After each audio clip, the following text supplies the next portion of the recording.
আমাদের এখন ডলির বিয়ের জল সইতে যাওয়া চলছে পর্ব। ডলি ওপরে মেহেন্দি করছে, আমরা সবাই জল সইতে যাচ্ছি।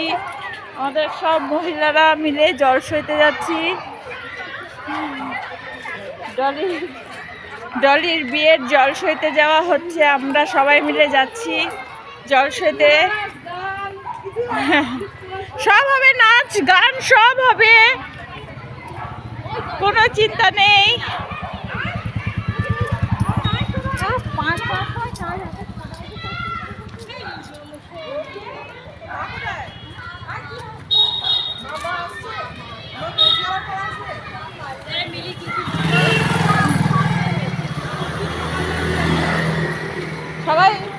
আমরা সবাই মিলে ডলির বিয়ের জল সইতে যাচ্ছি, খুব মজা।